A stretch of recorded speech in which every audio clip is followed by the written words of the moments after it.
Hello students, NS तथा GM classes में आपका स्वागत है। इससे पहले वाली क्लास के अंदर हम जो टॉपिक डिस्कस कर रहे थे वो टॉपिक था आपके पास में सूक्ष्मदर्शी, और सूक्ष्मदर्शी हमने कंप्लीट कर लिया था। तो आपके पास में सूक्ष्मदर्शी किसे कहते हैं, सूक्ष्मदर्शी कितने प्रकार का होता है, अच्छे से मैंने आपको समझा दिया था। तो आपके पास में जो सूक्ष्मदर्शी है वो कितने प्रकार का होता है, दो प्रकार का होता है। पहला होता है आपके पास में सरल सूक्ष्मदर्शी और दूसरा होता है आपके पास में संयुक्त सूक्ष्मदर्शी।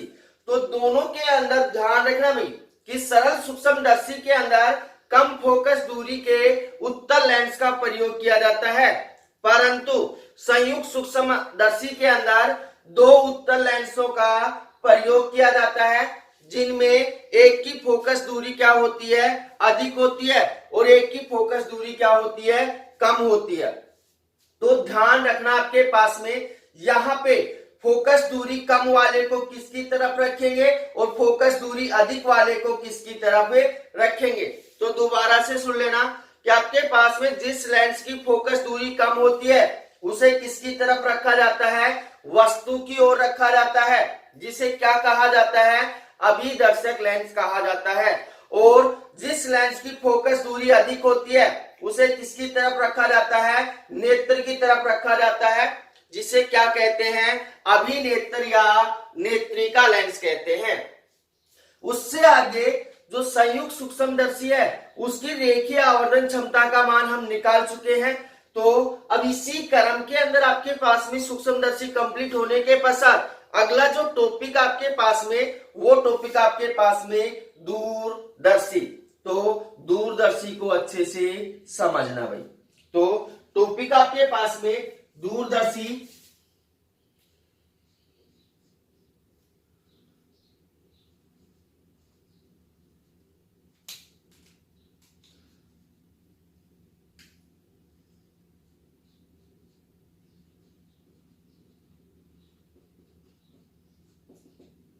टॉपिक क्या है, दूरदर्शी।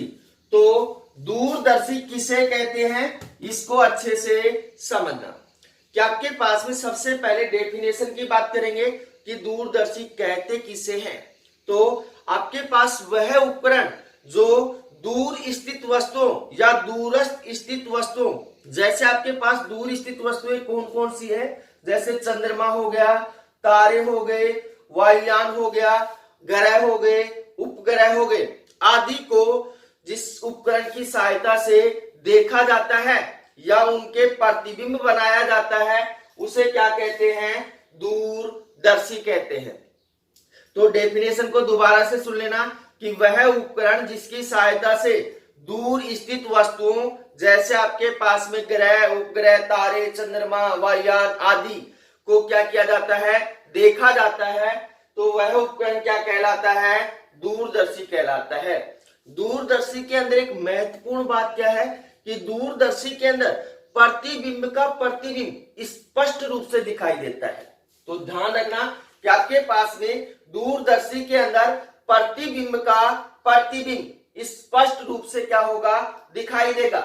अब आपके पास में यहाँ पे क्वेश्चन बनता है कि दूरदर्शी कितने प्रकार का होता है। तो दूरदर्शी दो प्रकार का होता है। पहला होता है आपके पास में खगोलीय अपवर्तक दूरदर्शी और दूसरा होता है आपके पास में खगोलीय परावर्तक दूरदर्शी। तो इस क्लास के अंदर हम एक टॉपिक पढ़ेंगे और वो होगा आपके पास में अपवर्तक दूरदर्शी। तो अपवर्तक दूरदर्शी क्या होता है, उसका आपके पास में बनावट कैसी है, उसकी कार्य प्रणाली क्या है और उसकी रेखीय आवर्धन क्षमता क्या है, इसके बारे में क्या करेंगे, डिस्कस करेंगे, क्योंकि एक एक टॉपिक ही पढ़ेंगे भाई। ये टॉपिक क्या है, इंपॉर्टेंट है। तो आपके पास में जो टॉपिक है वो क्या होगा, अब आपके पास अगला कि दूरदर्शी दो प्रकार का होता है, जिसमें आपके पास में पहला है खगोलीय अपवर्तक दूरदर्शी।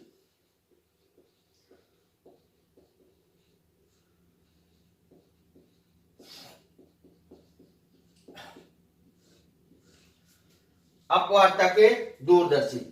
तो ध्यान से सुनना भाई डेफिनेशन कि अपवर्तक दूरदर्शी किसे कहते हैं, वह दूरदर्शी जो अपवर्तन की घटना के ऊपर क्या होता है, आधारित होता है और प्रकाश का अपवर्तन मैंने आपको अच्छे से समझा रखा है। तो वह दूरदर्शी जो अपवर्तन की घटना के ऊपर आधारित होता है या अपवर्तन के सिद्धांत के ऊपर क्या करता है, कार्य करता है, क्या कहलाता है, अपवर्तक दूरदर्शी कहलाता है। क्या कहलाता है, अपवर्तक दूरदर्शी। डेफिनेशन को दोबारा से सुन लेना कि वह दूरदर्शी जो अपवर्तन की घटना पर आधारित होता है या अपवर्तन के सिद्धांत के ऊपर क्या करता है, कार्य करता है, क्या कहलाता है, अपवर्तक दूरदर्शी कहलाता है। अपवर्तक दूरदर्शी के अंदर दो उत्तल लेंसों का प्रयोग किया जाता है। अपवर्तक दूरदर्शी के अंदर कितने उत्तल लेंसों का प्रयोग किया जाता है, दो उत्तल लेंसों का प्रयोग किया जाता है।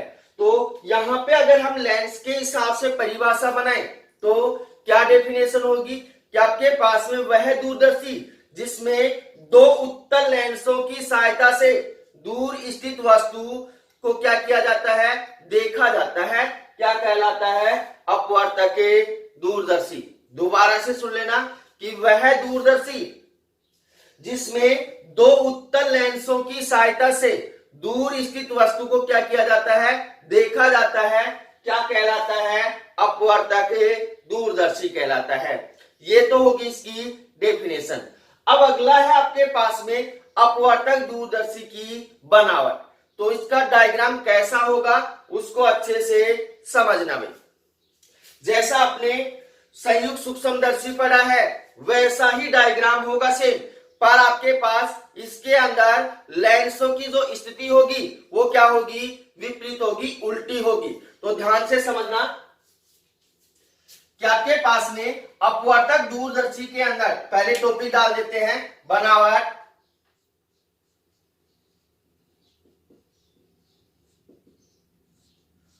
तो अब अच्छे से समझना कि अपवर्तक दूरदर्शी के अंदर दो खोखले पाइप होते हैं। दो क्या होते हैं, खोखले पाइप होते हैं जो दोनों एक दूसरे पर खिसकने के लिए क्या होते हैं, स्वतंत्र होते हैं।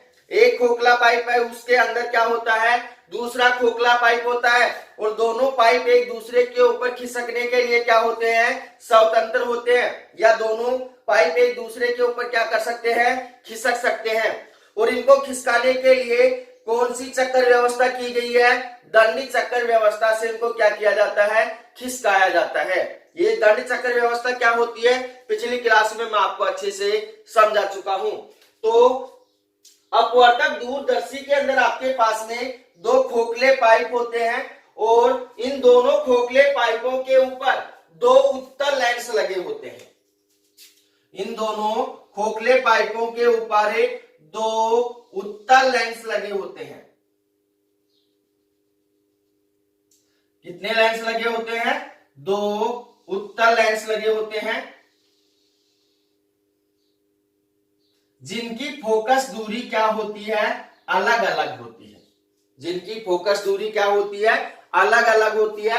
इसकी फोकस दूरी मान लिया आपके पास में एफ नोट है और इसकी फोकस दूरी क्या है, एफ ई है। यहाँ एफ नोट एफ ई क्यों माना है वो अभी मैं आपको समझा रहा हूं कि आपके पास में जिस लेंस की फोकस दूरी अधिक होती है उस लेंस को किसकी ओर, वस्तु की ओर रखा जाता है। अब यहां पे ध्यान दे लेना कि संयुक्त सूक्ष्मदर्शी के अंदर जिस लेंस की फोकस दूरी कम थी उसको किसकी तरफ रखा गया था, वस्तु की ओर रखा गया था। पर अपवर्तक दूरदर्शी के अंदर क्या है, हिस्सा उल्टा है कि जिस लेंस की फोकस दूरी अधिक होती है उस लेंस को वस्तु की ओर रखा जाता है, जिसे क्या कहा जाता है, अभिदर्शक लेंस कहा जाता है। क्या कहा जाता है, अभिदर्शक लेंस, जिसको हम ओ से प्रदर्शित कर रहे हैं। उससे आगे आपके पास में जिस लेंस की फोकस दूरी कम होती है उसे नेत्र की ओर रखा जाता है। किसकी ओर रखा जाता है, नेत्र की ओर रखा जाता है, जिसलिए इसे क्या कहते हैं आपके पास में, अभिनेत्र या नेत्रिका लेंस कहते हैं। अभिनेत्र या नेत्रिका लेंस। तो आपके पास में नेत्रिका लेंस को हम किससे प्रदर्शित करेंगे, ई से प्रदर्शित करेंगे। तो यहाँ पे इसका प्रकाश केंद्र क्या मान लेते हैं, ई मान लेते हैं, और यहाँ पे क्या मान लेते हैं, ओ मान लेते हैं। तो अब आपके पास में यहाँ पे ध्यान देना कि अपवर्तक दूरदर्शी के अंदर अभिदर्शक लेंस क्या होता है, बड़ा होता है, किससे, अभिनेत्र या नेत्रिका लेंस से। तो कंपेयर आपको समझ में आ गया होगा। संयुक्त सूक्ष्मदर्शी और दूरदर्शी के अंदर, संयुक्त सूक्ष्मदर्शी के अंदर लेंसों की जो स्थिति है वो अपवर्तक दूरदर्शी से क्या होती है, विपरीत होती है, उल्टी होती है। एक याद रख लो, दूसरे का स्वतः ही क्या हो जाएगा, याद हो जाएगा। तो ये हो गया आपके पास में क्या, अपवर्तक दूरदर्शी की बनावट। अब इससे आगे आपके पास में टॉपिक आता है कार्य प्रणाली। कार्य प्रणाली, तो कार्य प्रणाली को अच्छे से समझना है कि अब आपके पास में जिस वस्तु को देखना होता है, जो दूर स्थित है, जिस वस्तु को देखना होता है, उस वस्तु को क्या करते हैं, अभिदर्शक लेंस के सामने लेके आते हैं। कि आपके पास में चंद्रमा को आपको देखना है, तो चंद्रमा को क्या करते हैं, अभिदर्शक लेंस के सामने लेके आते हैं। तो जिस वस्तु को देखना होता है उस वस्तु को क्या करते हैं, अभिदर्शक लेंस के सामने रखा जाता है। तो माना आपके पास में कोई वस्तु ए बी है जिसे अभिदर्शक लेंस के सामने रखा गया है। इस वस्तु से एक प्रकाश की किरण मुख्य अक्ष के समांतर क्या होती है, आपतित होती है। तो यह अपवर्तन के पश्चात कहां से गुजर जाती है, मुख्य फोकस से गुजर जाती है। उसके पश्चात एक अन्य प्रकाश की किरण प्रकाश केंद्र ओ से क्या होती है, आपतित होती है, तथा अपवर्तन के पश्चात पहले वाली प्रकाश किरण को कहां पे प्रतिच्छेद करती है, बी डैश के ऊपर प्रतिच्छेद करती है। इसलिए वस्तु का प्रतिबिंब अभिदर्शक लेंस द्वारा कहां पे बन रहा है, ए डैश बी डैश के ऊपर बन रहा है, ए डैश बी डैश के ऊपर बन रहा है, या आपके पास में अभिदर्शक लेंस के मुख्य फोकस के ऊपर बनता है, या फोकस दूरी के ऊपर बनता है। अब यहाँ पे ध्यान रखना भाई, अभिदर्शक लेंस द्वारा जो बना प्रतिबिंब है ए डैश बी डैश, वो दोनों लेंसों के मुख्य फोकस के ऊपर बनेगा। कहां बनेगा, दोनों लेंसों के मुख्य फोकस के ऊपर बनेगा। तो आपके पास में ओ ए डैश की दूरी कितनी होगी, आपके पास में एफ नोट होगी, और ए डैश ई की दूरी कितनी होगी, आपके पास में एफ ई होगी। कितनी होगी, एफ ई। तो आपके पास में अभिदर्शक लेंस के कारण जो बनने वाला प्रतिबिंब ए डैश बी डैश है वो क्या हो रहा है, दोनों लेंसों के मुख्य फोकस के ऊपर बन रहा है। तो आपके पास इसकी फोकस दूरी होगी एफ नोट और इसकी फोकस दूरी होगी एफ ई। तो अब मान लिया आपके पास में जो वस्तु है, वस्तु की दूरी कितनी है, आपके पास में यू नोट है। अब आपके पास में जो प्रतिबिंब ए डैश बी डैश है वो आपके पास में किसका कार्य कर रहा है, अभिनेत्र या नेत्रिका लेंस के लिए किसका कार्य कर रहा है, बिंब का कार्य कर रहा है। तो आपके पास में ये दूरी कितनी होगी, यू ई होगी। कितनी होगी, यू ई होगी। और आपके पास में जो नेत्रिका लेंस है, वस्तु का जो प्रतिबिंब है वो कहां बनाता है, अब यहां पे ध्यान देना भाई, जो नेत्रिका लेंस है वो वस्तु का प्रतिबिंब कहां पे बनाएगा, A double dash B double dash के ऊपर बना देता है। B double dash A double dash के ऊपर क्या करता है, बना देता है। तो ये बात समझ में आ गई होगी। अब आपके पास यहां पे ध्यान देना कि आपके पास में ओ ए डैश क्या है, आपके पास में प्रतिबिंब की दूरी है, और कि कौन से लेंस के लिए, अभिदर्शक लेंस के लिए। तो इसको किससे नोट कर दिया, वी नोट से। और आपके पास में बी डबल डैश और या ए डबल डैश ई आपके पास में क्या है, अभिनेत्र लेंस के लिए प्रतिबिंब दूरी कितनी मान लेते हैं, वी ई है। तो डायग्राम आपको समझ में आया होगा और इसकी कार्य प्रणाली भी आपको अच्छे से समझ में आई होगी। अब दोबारा से समझ लेना, शॉर्ट में समझा रहा हूं कि आपके पास में जिस वस्तु को देखना होता है उसे अभिदर्शक लेंस के सामने रखा जाता है और अभिदर्शक लेंस इस वस्तु का प्रतिबिंब A डैश B डैश बना देता है और कहां बनाता है, मुख्य फोकस के ऊपर बनाता है।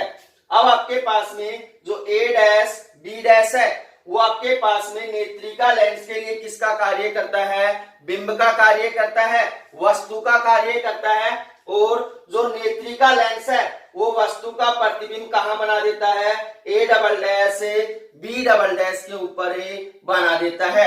अब आपके पास में नेत्रिका लेंस के कारण बनने वाला जो प्रतिबिंब है वो कैसा है, आभासी है, सीधा है और वस्तु से क्या है, बड़ा है। कैसा है, आभासी, सीधा और बड़ा है।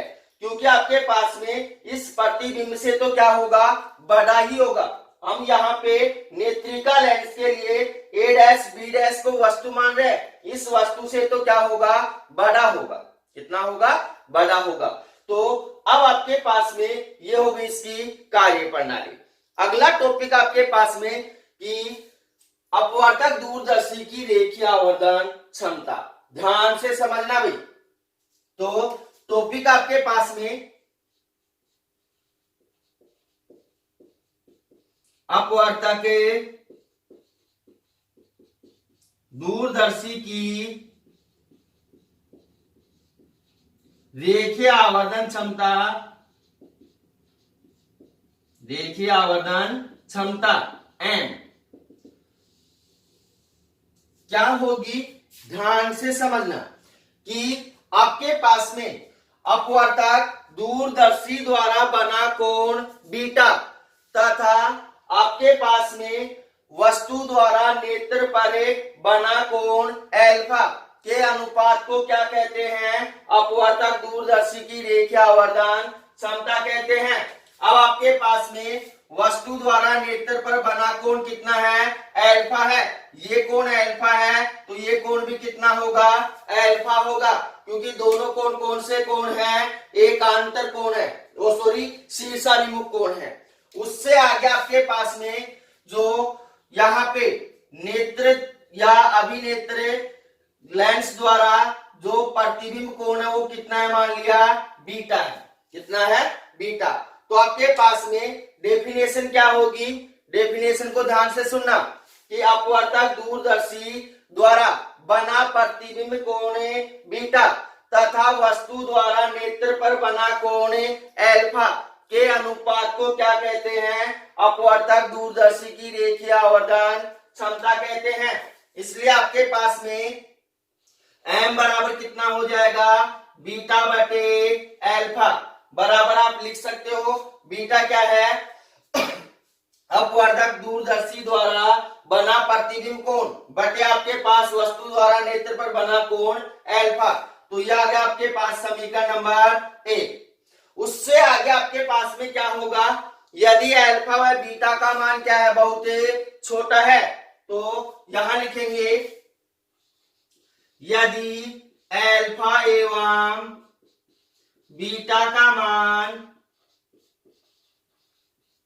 बहुत छोटा है तब क्या होगा भैया, आपके पास में एल्फा बराबर कितना होगा, tan एल्फा होगा।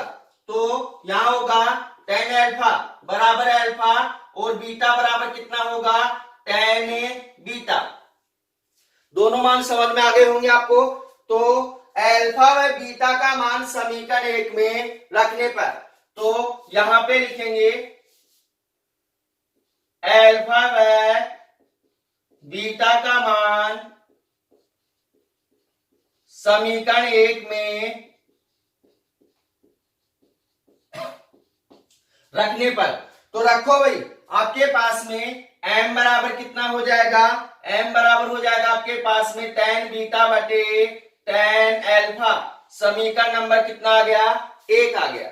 अब उससे आगे ध्यान से समझना कि समीकरण नंबर 2 है भाई। समीकरण 2 के अंदर हमें किसका मान चाहिए, समीकरण 2 के अंदर tan एल्फा और tan बीटा का मान चाहिए। तो यहाँ पे ध्यान देना कि आपके पास में ये दोनों कोण कौन से कोण हैं, शीर्षाभिमुख कोण है।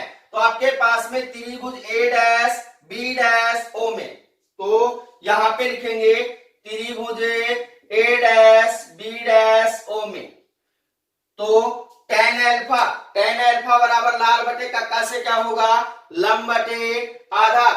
तो आपके पास में tan अल्फा बराबर कितना होगा, लाल बटे कक्का से लंब बटे आधार। तो आपके पास में लंब कौन सा है, ए डैश बी डैश, आधार कौन सा है आपके पास में, ओ ए डैश, कितना है, ओ ए डैश। तो आपके पास में यहाँ पे क्या होगा, यहाँ होगा ए डैश बी डैश बटे कितना हो जाएगा, ओ ए डैश होगा।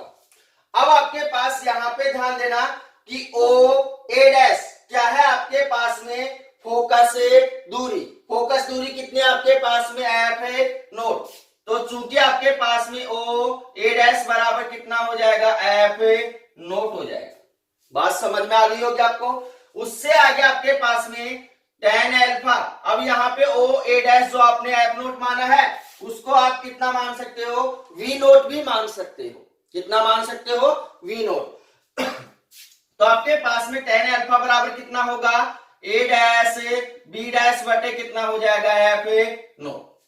उससे आगे हमें किसका मान निकालना है, tan बीटा का मान चाहिए। तो त्रिभुज ए डैश बी डैश ई में, तो यहां लिखेंगे त्रिभुज ए डैश बी डैश ई में आपके पास में tan बीटा बराबर कितना होगा भाई, आपके पास में वही लंब बटे आधार। लंब कौन सा आपके पास में, ए डैश बी डैश है, और आधार कौन सा, ए डैश ई है। तो आपके पास क्या हो जाएगा, यहाँ पे ए डैश बी डैश बटे आपके पास में ए डैश ई। अब यहाँ पे ध्यान देना कि आपके पास में ए डैश ई बराबर कितना है आपके पास में, माइनस यू ई है, या फिर इसको माइनस एफ ही मान सकते हैं। तो आपके पास क्या होगा, चूंकि ए डैश ई बराबर हो जाएगा माइनस एफ ई, या आपके पास कितना हो जाएगा, माइनस यू ई। दोनों मान होंगे भाई, क्योंकि आपके पास में ये जो प्रतिबिंब कहाँ बन रहा है, मुख्य फोकस के ऊपर बन रहा है। चाहे इसको आप बिंब की दूरी मान लो या फिर फोकस से दूरी मान लो। तो आपके पास ए डैश ई बराबर कितना होगा, माइनस एफ ई या माइनस यू ई होगा। तो यहाँ पे हम यू ई मानते हैं, तो आपके पास में tan बीटा बराबर कितना होगा, माइनस ए डैश बी डैश बटे कितना हो जाएगा, यू ई। चाहे एफ ही रख दो, उससे कोई प्रभाव नहीं पड़ेगा। उससे आगे आप ध्यान से समझना कि आपके पास में tan अल्फा व tan बीटा का मान किसमें रखेंगे, समीकरण 2 के अंदर। तो यहां लिखेंगे tan अल्फा व tan बीटा का मान समीकरण 2 में रखने पर, तो समीकरण 2 के अंदर रखेंगे तो आपके पास में m बराबर कितना मान होगा भाई, आपके पास में tan बीटा का मान कितना है, माइनस ए डैश बी डैश बटे यू ई, बटे आपके पास में tan अल्फा का मान कितना है, ए डैश बी डैश बटे एफ नोट। तो यहां हो जाएगा ए डैश बी डैश बटे कितना हो जाएगा, एफ नोट। अब ये नीचे वाला मान ऊपर जाएगा तो क्या हो जाएगा, उल्टा हो जाएगा। तो आपके पास में m बराबर कितना मान होगा, m बराबर मान हो जाएगा माइनस ए डैश बी डैश बटे यू ई इंटू कितना हो जाएगा, एफ नोट बटे कितना हो जाएगा, ए डैश बी डैश। ए डैश बी डैश से क्या हो गया, कैंसिल हो गया। तो आपके पास में m बराबर कितना मान आ गया आपके पास में, m बराबर जो मान आ गया वो है माइनस एफ नोट बटे यू ई, या बराबर इसको हम लिख सकते हैं एफ नोट बटे एफ ई। ये मान क्यों आया है आपको पता है कि आपके पास में यहां पे माइनस एफ ई बराबर कितना, माइनस यू ई है। तो एफ यू ई के स्थान पर क्या डाल सकते हैं, एफ ई डाल सकते हैं। ये क्या आ गया आपके पास में, अपवर्तक दूरदर्शी की रेखीय आवर्धन क्षमता। अब इसके अंदर क्या लगाएंगे, कंडीशन लगाएंगे। यदि आपके पास में जो प्रतिबिंब है वो क्या होता है, अंतिम दृष्टि से आपके पास में न्यूनतम दृष्टि से स्पष्ट दूरी के ऊपर बनता है, तो कंडीशन को अच्छे से समझना। यदि प्रतिबिंब स्पष्ट दृष्टि से न्यूनतम दूरी के ऊपर बनता है तो यहां करेंगे इसके अंदर कंडीशन फर्स्ट, यदि प्रतिबिंब स्पष्ट दृष्टि से न्यूनतम दूरी पर बनता है तब। अब आपके पास में जो प्रतिबिंब है वो स्पष्ट दृष्टि से न्यूनतम दूरी के ऊपर, मान लिया कि d दूरी के ऊपर बनता है, तो आपके पास में क्या मान होगा, v बराबर कितना हो जाएगा, माइनस d, और ue बराबर कितना हो जाएगा, माइनस ue, और आपके पास में fe बराबर कितना हो जाएगा, fe। ये बात पीछे समझा चुका हूं मैं। तो अब आपके पास में लेंस से सूत्र तो यहां लिखेंगे लेंस से सूत्र से क्या होगा भाई, आपके पास में 1 में fe बराबर हो जाएगा 1 में ve प्लस में माइनस में 1 में ue। अब आपके पास में fe बराबर कितना है, fe है, ve बराबर कितना है, माइनस d है, ue बराबर कितना है, माइनस ue है, तो माइनस माइनस क्या हो जाएगा, प्लस हो जाएगा।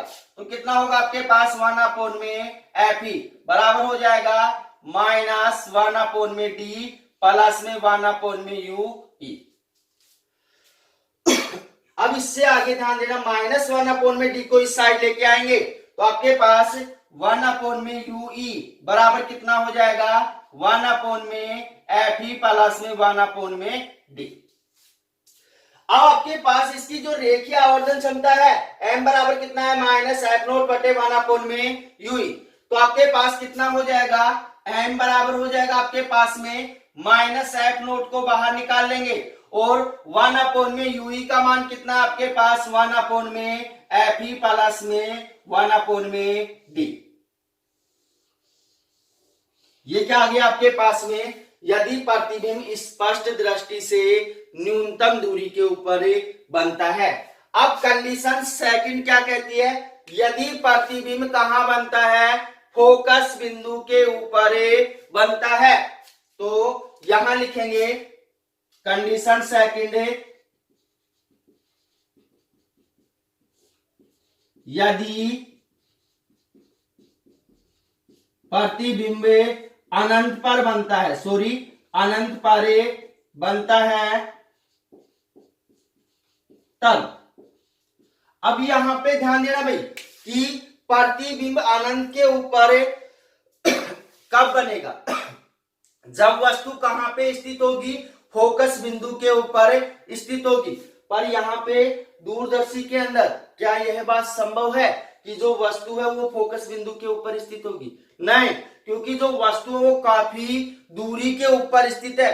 तो यहाँ पे हम कंडीशन अप्लाई कर सकते हैं, यदि प्रतिबिंब कहां बनता है, अनंत पर बनता है, तो यह तभी संभव होगा जब आपके पास में वस्तु क्या होगी, फोकस बिंदु के ऊपर स्थित होगी।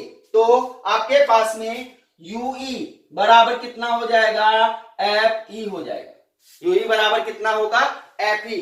तो इसकी रेखीय जो आवर्धन क्षमता है m बराबर ue के स्थान पर क्या डाल सकते हैं, fe डाल सकते हैं। ये मान हम पहले भी सोल्व कर चुके हैं।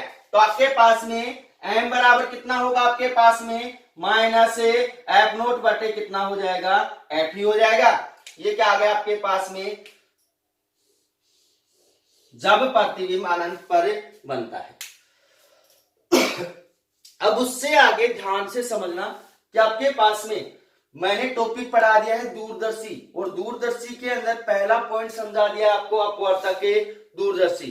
तो अपवर्तक दूरदर्शी के अंदर किसी भी भैया बहना को कोई भी प्रॉब्लम है तो आप कमेंट्स करके या व्हाट्सएप पे मैसेज करके बता सकते हैं। जब काफी सारी प्रॉब्लम हो जाएंगी एक साथ इकट्ठी, तब आपकी प्रॉब्लम को सोल्व कर दिया जाएगा, क्योंकि एक एक प्रॉब्लम को तो अलग से सोल्व नहीं कर सकते, क्योंकि प्रॉब्लम के लिए वीडियो अलग से बनाना पड़ता है। तो एक साथ 3-4 जब प्रॉब्लम हो जाएंगी तो सभी प्रॉब्लम को एक साथ सोल्व कर दिया जाएगा। तो अगर वीडियो पसंद आया है तो वीडियो को लाइक कीजिए और शेयर कीजिए तथा हमारे YouTube चैनल को सब्सक्राइब कीजिए। तो मिलते हैं छोटे से ब्रेक के बाद। धन्यवाद।